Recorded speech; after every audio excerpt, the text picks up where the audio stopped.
In Ukraine, 3:21 in the afternoon, where Joseph Lindsley is. And are you still in Kharkiv, Joe?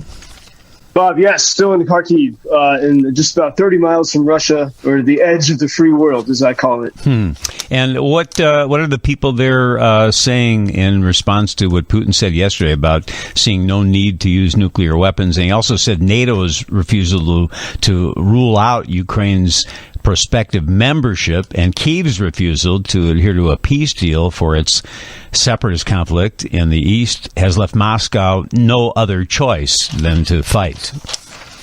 Yeah, well, there's a lot of words coming from the Kremlin there. And first, on the NATO story, and Ukrainians realize this because before this war, before the full-scale war that began in February, I don't think anyone here believed that there was a remote chance of Ukraine joining NATO anytime soon.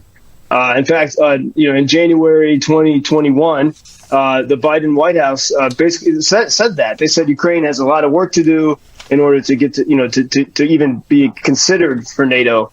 And so no one really wanted that. It wasn't even a possibility. But Putin has, again, with his pretty good at the propaganda. Actually, he excels at the propaganda game. He is making people think that that's why he's invading Ukraine, because he was afraid of NATO being at his front door. But he's invading Ukraine because and I can see this especially clearly here in Kharkiv. This is a Russian-speaking city, but it's a free city. And in 2014, when there was the revolution of dignity, when Ukrainians said we don't want Putin's puppet to be controlling us, this city, like a few other places in Ukraine, almost fell into Russian hands. In fact, the mayor of Kharkiv, the Russians were trying to bribe him and said, let us take over. And he thought about it, and then he realized that he had to side with the people, that even if these people speak Russian, they want to be free. And so what you had was like a ragtag bunch of football hooligans and regular citizens who defended this city from Russian occupation in 2014. The Ukrainian army at the time was very weak because Ukraine had been controlled by Putin's friends. And so it's a reminder that 8 years ago, it was the people of this city that said, no, thanks, we don't want to be part of Russia. And this today I was in Gorky Park here in running there this morning. I finally found time in between the alarms to go for a run. And the Russians sent missiles to that park. And some people said, oh, maybe it was a mistake. But I think, this is such a beautiful and clean, and I was in this city before the invasion. It was such a vibrant, prosperous, entrepreneurial city. And I think it makes a mockery of Russia because people speak Russian here, but they're free. They have free speech. And so really, we talked about yesterday, how Putin has a picture of Peter the Great in his office. Mm-hmm. Putin wants to get back these territories that Russians controlled during Soviet times, during the time of the Tsar. And Russia's always been trying to control the Cossacks, the free people of Ukraine. And so long before NATO was even a topic. And so I think the clearest thing here, if the 2014 Revolution of Dignity had not happened, if the people of Ukraine had said, okay, we'll accept living in a country with Russian secret police, we'll accept living in a country where all of our leaders are going to be selected by Putin, there would be no war. NATO is not part of that story.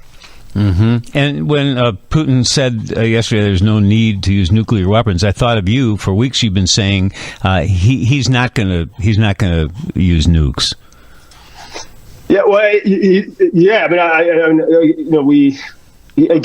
mentions every time he mentions nuclear. Even it's like if someone tells you not to think of something, you think of it, right? So, mm-hmm. And so this is his continued. He wants us to be he wants the world to be kind of sick to their stomachs and nervous about this. And we're even seeing, more and more with different congressmen and congresswomen in America when they go to speak to constituents. This first happened a few weeks ago with AOC in New York, and then now it's happened more recently around the country. There's angry people in the audience screaming at the Congress people, saying, you're going to lead us into nuclear war. Now, maybe these are Putin plants, but I think probably, it's just Americans who are effectively, they're scared by this nuclear propaganda. And Putin knows he has that power. So that's our challenge, and the challenge for Ukrainians, I think, is, how do you show people that this is not the threat? But anytime the Kremlin says anything, like for example, the other thing that you mentioned is the separatist conflict in the East. So that was again in the months after the revolution of 2014. Putin moved in. He took the Crimea Peninsula because of its energy resources, and he tried to take Odessa. He tried to take Kharkiv. He was only able to take the industrial city of Donetsk, and he sent Russian troops in, and then used the typical Putin, the Kremlin games. They claimed that Ukrainians were oppressing Russian-speaking people, and Putin still makes this claim today. But the fact, here I am in a city where even now in wartime, everyone speaks Russian. Ukrainian, you are free to speak whatever language you want in Ukraine. You are not free to support Ukraine and Russia. And so that's really where we have to make it very clear. But this is, unfortunately, a lot of the Americans who don't support Ukraine, they believe that in these so-called the separatist regions of eastern Ukraine, where there has been a war for 8 years, that the Ukrainians have been oppressing people. But what you have is Russia moved in and tried to take control of these cities. In fact, the city of Donetsk was about 1 million people in 2014. Now it's a shell of itself because anyone who wanted to be free, they fled. Many of them became. I know many of these people. They became refugees. They had to rebuild their lives in Lviv, in Kyiv, in Kharkiv. And so, the wreckage of Russia has been, Putin's efforts to destroy have been going on for 8 years, and he's been using the same rhetoric ever since then. Joseph Lindsley in Ukraine. Joe, always appreciate your unique perspective there, and we hope for you peace and quiet, at least for the weekend. Yeah, I can just laugh and say we'll keep going and try to be positive. I hope. Thank you, Joe. We'll talk Monday. Thank you, Bob.